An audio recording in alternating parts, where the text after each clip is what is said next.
Hey, it's Tony Brueski, and this is our week in review over the weekend, taking a look back at some of the most compelling conversations and stories that we've covered for you of the last week. Brand new episodes back Monday morning, bright and early, 5 a.m. here on the podcast.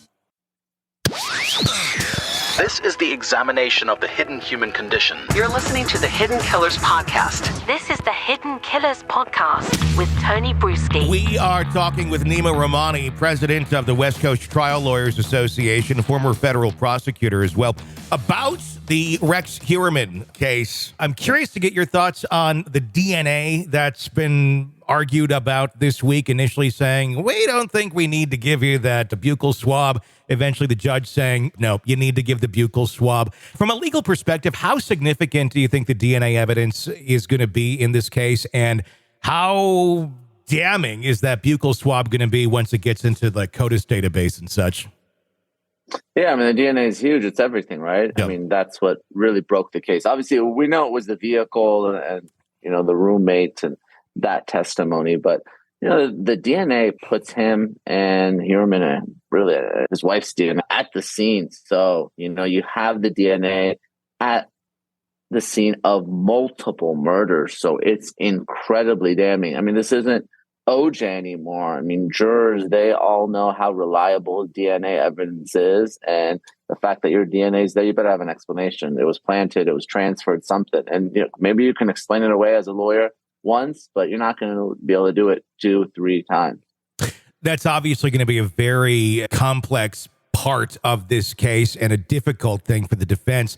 What are some of the other primary challenges that you anticipate in either defending or prosecuting Heuermann for those who are tasked with doing so? Yeah, it's going to be a tough case, to defend.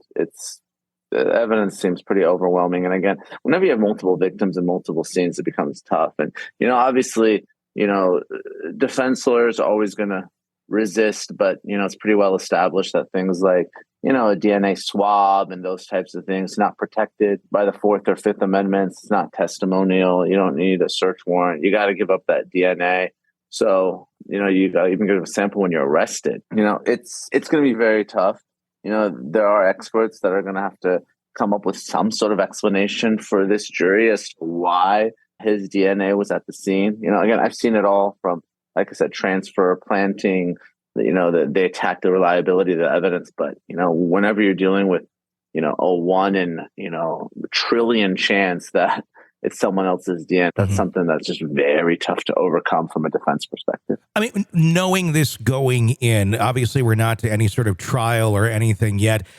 With this amount of damning information we already have, and God knows what we're going to find out in the coming weeks and months, do you see this eventually going to trial, or is it going to mount up so heavy and high that an attorney's going to say, look, you got to just plead guilty because this is pointless? Yeah. So I was trying to get a sense of what the defense attorney is going to do, right? Yeah. So there was the, initial appearance, and then he's handed the discovery, and he gets that press conference right outside the courthouse. And he says, well, there's terabytes worth of information that I have to go through. I mean, there's a lot in this case because it's not just the DNA, right? There's all that electronic evidence. There's going to be tons of cell phone evidence, fake emails, burner phones, obviously the computer evidence, the child porn. I mean, there's just a lot for the defense attorney to go through in terms of evidence. But and just listening to him, and I know it's very early in the case, and he's saying things like, the presumption of innocence and, the burdens on the prosecution.